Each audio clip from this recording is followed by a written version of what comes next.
सर्वमंगलमांगल्ये शिवे सर्वार्थ साधिके शरण्ये त्र्यंबके गौरी नारायणी नमोस्तुते।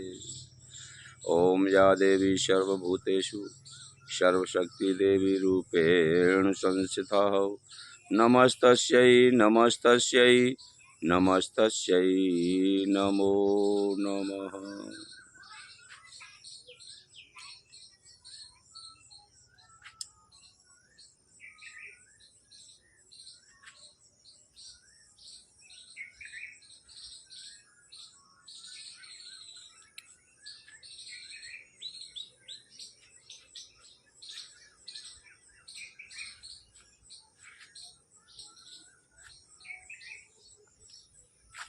प्रिय बंधुओं, जैसा कि भगवान प्रभु श्री राम मुनि विश्वामित्र के साथ यज्ञ की रक्षा के लिए गए, उस समय प्रिय बंधुओं मार्ग में गौतम की पत्नी अहिल्या का उद्धार किया और अहिल्या के उद्धार के लिए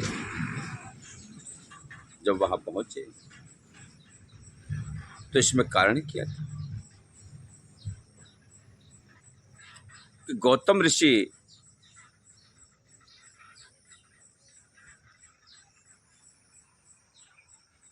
प्रातः की बेला में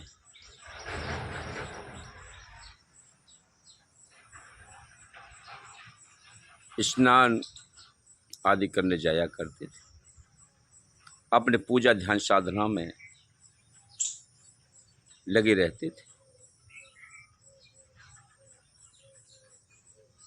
अब तो प्रिय बंधुओं वहां पर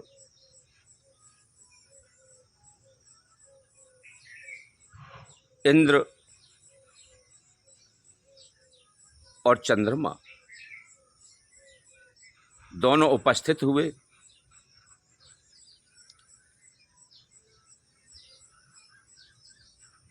उन्होंने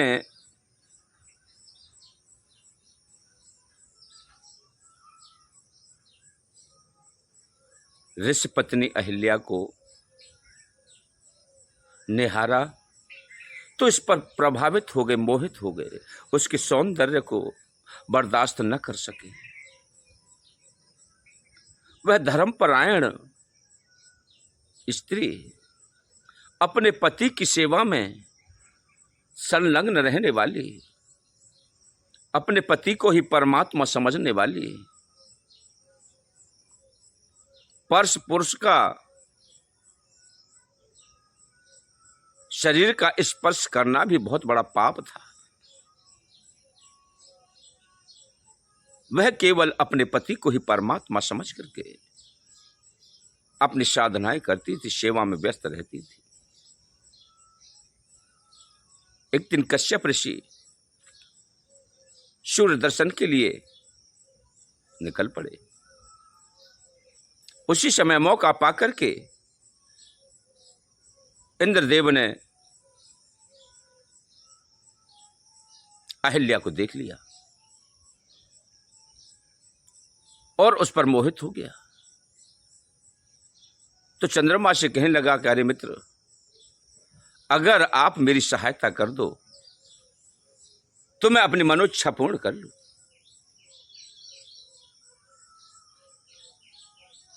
हालांकि चंद्रदेव ने मना किया, लेकिन मित्र की भावनाओं को ठेस पहुंचाना मित्र को समझ में नहीं आया।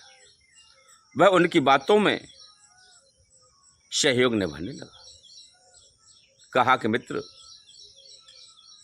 आप समय से पहले अपने आप को विलुप्त कर लें और मैं मौका पाकर के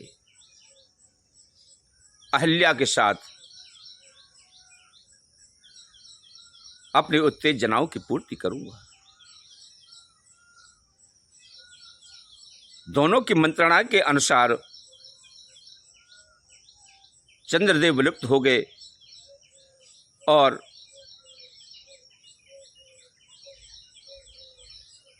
मुनिराज समय से उठ करके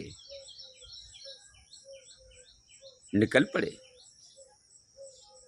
जब गौतम जी निकल गए तो मौका पाकर के इंद्र ने गौतम ऋषि का रूप धारण करके और कुटिया में प्रवेश किया। तो अहिल्या बोली, हे नाथ, आप बड़ी जल्दी आ गए।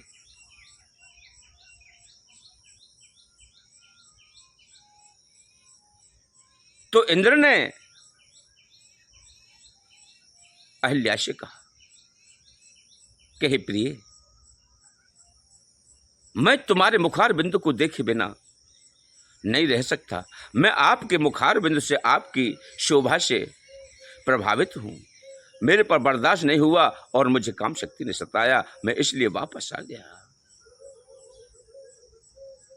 और जाकर के उससे कालामुह किया, दुराचार किया।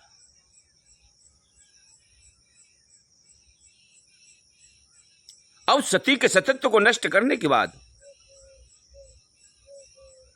तुरंत ही समय देखा कि अभी तो काफी वक्त है। तो गौतम जी लौट करके आए और उन्होंने कुटिया में इंद्र को अपने स्वरूप में देखा।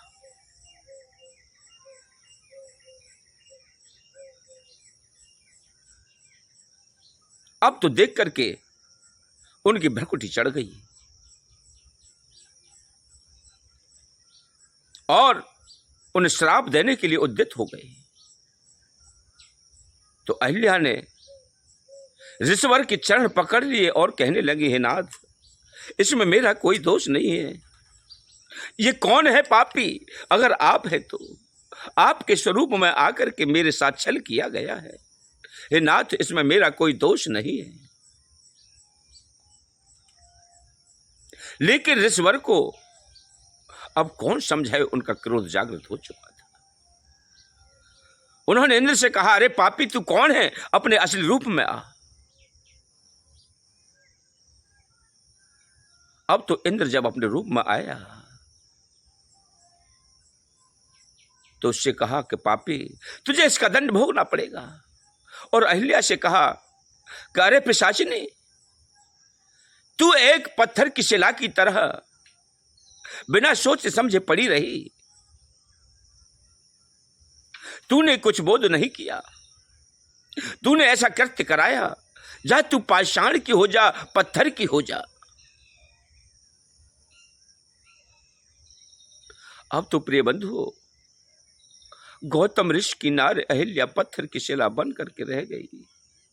बेचारी अबला है।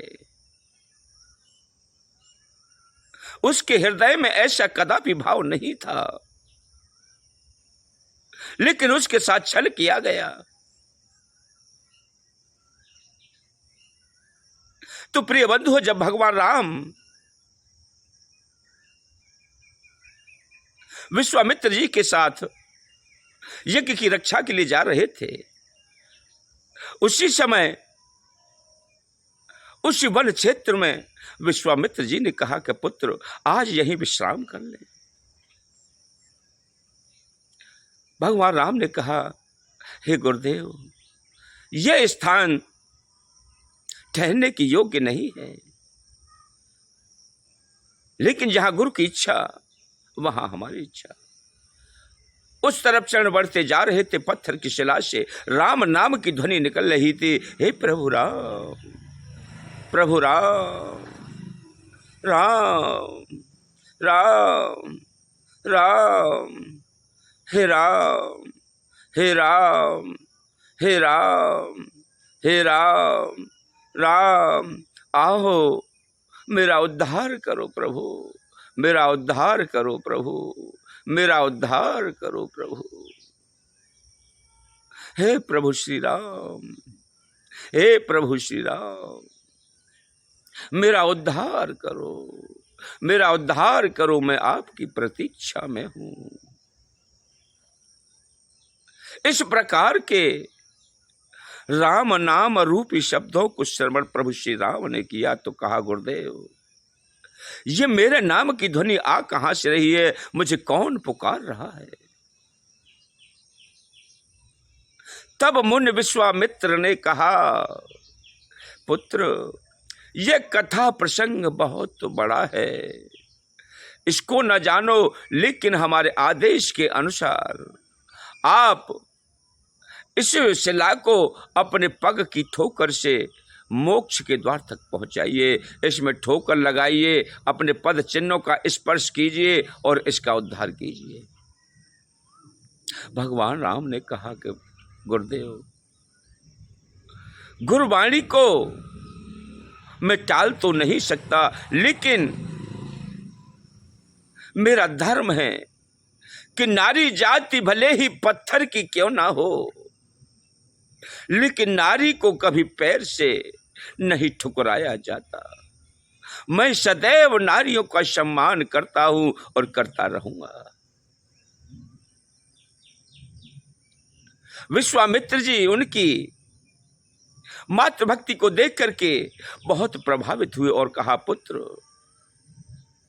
मैं आपकी इस मर्यादा से बहुत प्रसन्न हूं, लेकिन इसका प्रारूप ही यही है कि आप जब तक पग की रज नहीं दोगे तब तक यह अपने मोक्ष को प्राप्त नहीं होगी। यह गौतम ऋषि की नारी अहिल्या है, श्राप के कारण यह पत्थर बनी पड़ी है आपकी प्रतीक्षा में। तब जाकर के भगवान प्रभु श्री राम ने उस पत्थर की शिला को स्पर्श किया और वह एक सुंदर स्त्री का रूप धारण करके प्रस्तुत हो गई और प्रभु श्री राम को दंडवत प्रणाम करके कहा कि प्रभु आपने मेरा कल्याण करके मेरे पर बहुत कृपा की, बहुत कृपा की, बहुत कृपा की। बोलिए सियावर रामचंद्र की जय। श्री राम जय जय राम, बोलो श्री राम जय जय राम। श्री राम जय जय राम, श्री राम जय